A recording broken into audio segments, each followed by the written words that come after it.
You're listening to Talking to Teens, where we speak with leading experts from a variety of disciplines about the art and science of parenting teenagers. I'm your host, Andy Earle.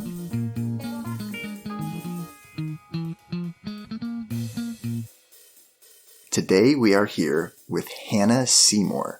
She has been working with and mentoring high school and college students for over a decade. She is the author of the College Girls Survival Guide, which is a highly entertaining book. She goes through a list of a bunch of questions that she typically gets from college students, everything from faith-based questions to how do I deal with my roommates. So lots of cool answers in there, but really interested to talk to her about how parents can apply this knowledge to helping kind of guide teenagers, especially guiding teenagers in their social relationships, and how parents can get engaged more deeply in teenagers' social relationships, and then how we can provide teenagers with the right kind of guidance to help them make lots of friends and to make the right kind of friends that will set them up for happiness and success later in life. So really excited to talk about all that and more here today. So I started working in higher education over 12 years ago now. And about 3 years into that career, I noticed that a lot of my students were really grappling with both the Christian faith they had been raised with, but also just who their parents were and who they had grown up in light of who their parents were, and trying to decide then, well, who am I? And do I really believe what my parents have raised me to believe, both certainly in religion, but also in politics, also in just like ways of life and priorities and that sort of thing. So what was interesting, since I personally come from a Christian faith background, I was watching my students really grapple with the Christian faith, and many of them truly couldn't articulate why they believed what they believed. And so over several years of course, being exposed to lots of different thoughts and beliefs, and which all of that is so good and part of the college experience. But they really started to walk away from the Christian faith they had been raised in because they didn't know why they believed what they believed. They couldn't articulate it. They didn't have a solid foundation. And so I thought, man, I would love to start working with high school students. And if I could just graduate 12 girls, I mean, I just kind of threw out a random number, but if I could graduate 12 girls who really knew why they believed what they believed before they went to college, I think I've done it. I've like made a difference on this earth, and that can be the end of it. So I like that. I started mentoring high school girls and leading a church, a small group, and kind of started that process. And so over then, I don't know, let's say fast forward another probably 5 years, I was still working in higher ed, still working with college students full time, but had this, weekly small group of high school girls. Of course, I was meeting with them one-on-one and coffees and that sort of thing. And as I started graduating my crop of high schoolers into college, two things started happening. One, I wanted to give them a book that would help them in that transition. And I wanted to give them a book that had a faith-based perspective, but that wasn't like overbearing, overwhelmingly biblical. Something that for some of them, I think needed to just be a little softer and kinder and easier for them to swallow at that point in life. So anyway, I kept looking and I didn't find anything that I loved. And then in that same situation, weekly, I would get somewhere between 2 and 3 emails from this small group of girls who had graduated. They were now freshmen at colleges all across the country, and they were emailing me basic things, Andy. Things like, so my roommate and I were getting along swimmingly, and it's a month in, and we haven't spoken in 3 days. Like, what do I do? I've dreamt of being a nursing major my whole life, and I'm already really struggling in this biology class. Like, I don't even know if I want to major in this anymore. I mean, things that you and I know are so typical to the college experience, but that are earth-shattering to them at the time. And so I found myself spending probably like an hour on each email each week. So 2 to 3 emails, 2 to 3 hours a week, responding to these girls. And when they all came home from college during Christmas break, I sat them down and said, okay, look, I love your emails. I love responding to your emails, but I have a proposal. What if I took your questions and I made them a little less details, a little more applicable to all, post them Mm-hmm. on basically write a Q&A. It was called Dear Hannah at the time, a Dear Hannah blog. But I can answer Ah, your questions. But I think that even just the 12 of you would really benefit from seeing one another's questions and answers. A, knowing you're yeah, not yeah, alone. B, knowing I'm probably answering the same question that you're going to ask me 3 weeks later, whatever. But just kind of yeah, for like our little small group community. And then before I knew it, I would answer their question 1 week on the blog and they would share it with all of their college girlfriends at their, new community. And those mm, girls would share it with their old high school friends. And I mean, really fast, I started getting email questions from girls all over the country that I had never, of course, never met. I'd never even heard of some of the colleges that they were at. I mean, it was really fun, just unexpected, organic, whatever. So all of that to say, at the end of blogging for probably about 2 years just on college girl questions, I thought, I think this is the book that I've been wanting to yeah. give my graduating seniors. Like, I think this is it. And so kind of started shuffling through, like, how do I distill all this down, and ended up writing a book with it really is a culmination of both that blog and then in-person conversations that I've also had with college women over the last decade. But yeah, 52 of their top concerns and kind of my answers to those issues. And so, okay, you mentioned this a couple times already, just going through there, that one of the things you really wanted to be able to communicate was you said, oh, yeah, I mean, to us, it's obvious that these are typical things that everyone deals with. But Yeah. at the time, to a college student, this seems like, oh my God. Yes. So, and I thought that it was interesting to see that one of the big themes of your book seemed to be, you're normal. This Yes. is normal what you're going through. Yes. And it's funny because we find the same thing in our research, which is that when we can help kids to understand that they're normal, like we do research on alcohol. And when we just like show kids that, hey, actually 33% of your classmates don't drink at all. Like Yep. it's normal. Yep. I know you feel like you're alone and like you're the only one who's like not, but you're not. Right. There's tons of kids out there who are struggling with this same situation of, oh, do I drink? And I'm being pressured to. Yes. And so we found scientifically just by making people aware of that, Yes. it changes their behavior then. It changes their attitude. Totally.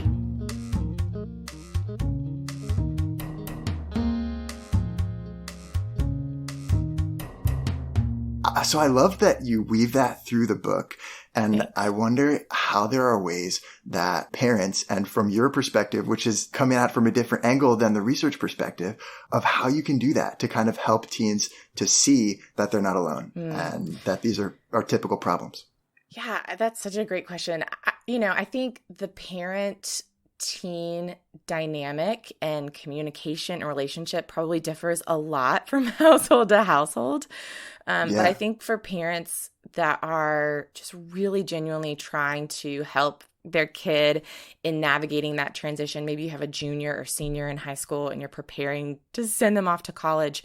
Some of that I think is just sharing, if you went to college, sharing your own stories. And I think about how little I knew from my own parents. And I'll never forget, my mom told me, gosh, I bet I was in grad school or later when she told me 2 really pivotal stories from her college experience. And my immediate response was, Mom, I wish you had told me that when I was like 16. I mean, but so some of that I think just gives a nice connection to where once I'm in college and I'm experiencing some things, if my mom or dad have shared with me that this was a struggle or this was a huge pivot point for them, or it makes it easier for me as that 18, 19, 20-year-old to come back and talk to mom and dad about it. Yeah. But yeah, I think what you're saying, it's just, I think we all need to be reminded, whether we're teens or 20-somethings or 30-somethings or 60-year-olds, for goodness sake, like, you are not alone. Nothing that you're experiencing is unique to you. And I don't know, maybe we've grown up in a culture where we're trying so hard to be special and unique that we have kind of let that become a lie that we believe in dark places, like what you're saying with teens who they feel like they're the only ones that aren't drinking and partying on the weekends. Well, we know that's not true, but I don't know. I think we all fall victim to that in different areas of our lives.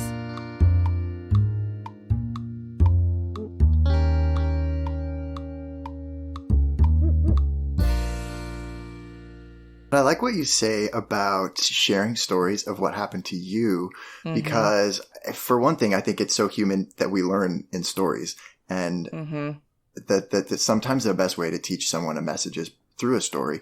And I think it's funny that the texts that have survived for, thousands of years are things like Aesop's fables, the Bible, these books where there's small parables that it's not just like, hey, here's what to do, here's how to live.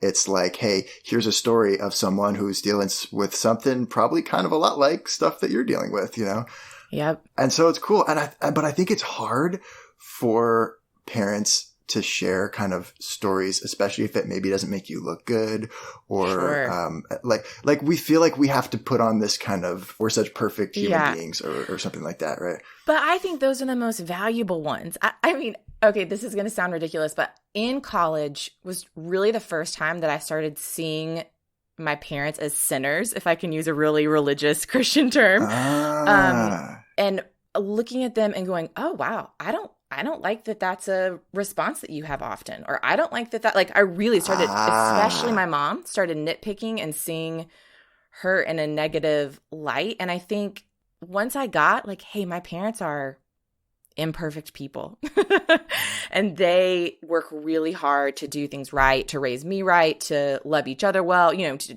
do all these things well. But I needed to see as a young adult that they need grace and they are allowed to be imperfect just like I want to be allowed to be imperfect and just like I need grace. And so I think parents sharing with their teens stories of how they really screwed up in high school and college.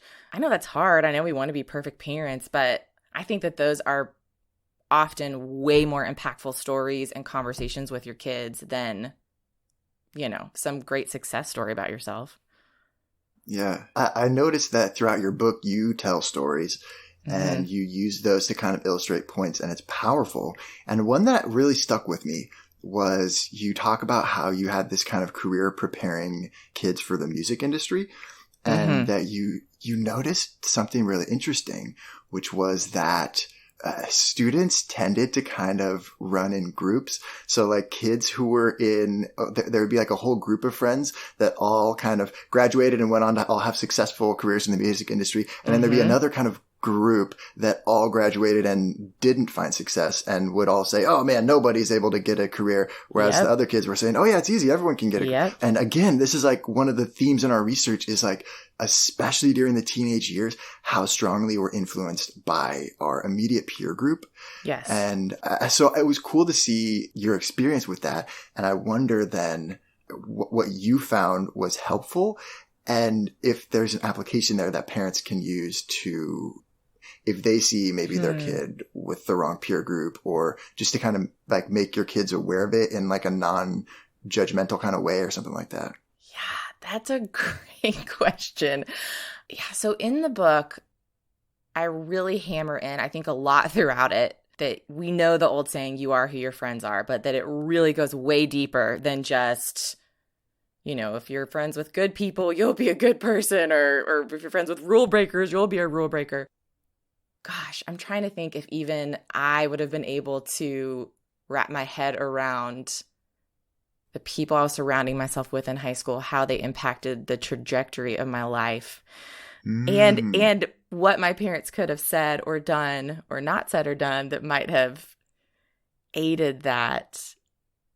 Oh, I don't know, Andy. That's so, that's tricky. That's interesting to think about. You've stumped me.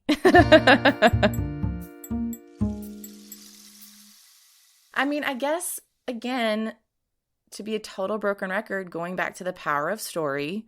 So if you as a parent have stories of how your high school friends did or did not encourage you and, help you transition well into life and adulthood or help you make good decisions. And then I do think showing interest, I think if I reflect on my own relationships and my parents and the way that they interacted with my friends, my parents were really hands-on with my friend group. And I don't mean that in like a helicopter way, but they just showed interest. When friends came over, whether it was the first time a friend came over to the house or they had been over 100 times, my parents were asking about them. Like, how are you? What's going on in your life? Or if they'd never met them before, like, tell me about yourself. What do you do? What do you like? Tell me about your parents. What do they do? And both of my parents, interestingly, really, how do I say this? Okay, I would come home from high school and there would be 4 guys sitting at the island in my kitchen talking to my mom while she cooked. And I would be like, oh, hey guys, like, what are y'all, like thinking they're there for me. Like, oh, hey, what are you guys doing? And they would say like, oh, we're talking to your mom, whatever. I'm like, okay, well, I can't hang out right now. I have to go do, XYZ. And they would say, oh yeah, that's fine. We're not here for you. And literally they would have shown up and both of my parents really ended up being surrogate parents for a lot of my friends. And these friends had great parents. This is not that they were, coming from a scenario where they didn't have parents that loved them and listened to them and communicated with them. But I think it's rare when other adults show interest in teenagers that aren't their own. And so my friends were really attracted to that. And they wanted to sit down with, my mom or dad to say, okay, this is going on. How do I deal with this? Or this happened. How do I tell my mom? That was a lot, I think, of my parents' conversations with my friends. Like, how do I explain this to my parents, or how do I talk to them? And so even that, to kind of circle back around to your original question, my parents cared about and invested in all of my friends, but I knew which friends my parents quote unquote approved of and which ones that like maybe weren't their favorites of mine. But they never showed it to that friend. They didn't show it to the person, but I think that encouraged me in a like completely subliminal way of who to be hanging out with and spending time with and who, but my parents never said like, you can't hang with that person or don't, they're a bad influence on you. But I think they saw their role as like, okay, we can either step in to these relationships that our daughter has and try to, cultivate trust and communication with those kids or push them away. And they chose the former. I like that a lot. It's like becoming engaged in your teenagers' social relationships and social groups on a deeper level. And it's funny because this really smart woman that I had on the podcast recently, Dr. Deborah Gilboa, was talking about how she recommends that you treat your kids' friends with exactly the same rules. If they're in your house, they follow the exact same rules as your kid, which means oh, hey, the garbage needs to be taken out. Hey, can you take this out? Like, hey, you start washing these dishes. Hey, you like, even to the point of like, hey, Saturday morning, I'm looking for some kids to help me, like, 100%. Muck out the stable back there. I'll cook you guys breakfast or whatever. That she was like, well, actually, you'd think this would like push the friends away and they wouldn't want to hang out at that house. But actually it had the opposite effect that people then start to kind of see your house as like the place that we can go and we can hang out. And there's something cool about that. So funny because anecdotally, I like immediately a friend's family, but specifically her father came to mind as someone who did that to me. My whole life, I grew up like helping with, if I slept over at her house Friday night, you better believe I was doing yard work at their house Saturday morning. He would wake us up in the morning. Like, and to this day, I call him Papa Bob. Like he's another father to me because not only was I at their house a lot, but like I was another one of their kids. They had 4 kids and they were all teenagers at the same time. So 4 teens in the house, 2 boys, 2 girls. And we were there and functioning as part of that family. Chores and all. I think there's something going on there too, where it's like, as a teenager, if I know that any friend I get is going to come to my house and my parents are going to basically bring them into the family, then that's some pressure that I want to bring home friends that are kind of like you said, like if that's what you do as a parent, then it's like you're saying, you don't necessarily have to be so, oh, well, I don't like that friend very much. And right. It's just by nature of knowing I'm going to, like, what kids are parents like and what kids they don't, right? It's the ones who have the same values that the family kind of has. And so that's cool. Thanks for listening to the Talking to Teens podcast. If you have any questions or just want to connect, you can always reach me by email, Andy@talkingtoteens.com. We'll see you next time.